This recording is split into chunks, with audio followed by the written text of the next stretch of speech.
Inaresto ang isang lalaking nagkunwaring nakikiramay sa isang burol sa Cebu City. Nahuli raw ng isang kaanak ng pamilya na nanguha ng cellphone na nakacharge ang lalaki at agad na lumabas. Hinabol siya at binugbog ng ibang mga bisita. Sinubukan pa raw ihagis ng sospek ang ninakaw na cellphone pero nakuha rin ito sa kanya. Bago iyan, kumuha pa raw ng pagkain at kape ang sospek at nakipag-usap pa sa iba pang mga bisita.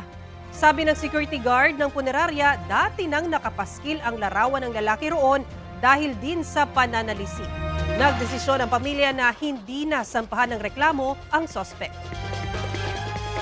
Kapuso, para sa mga maiinit na balita, mag-subscribe sa GMA Integrated News sa YouTube. Sa mga kapuso naman abroad, subaybayan nyo kami sa GMA Pinoy TV at sa www.gmanews.tv.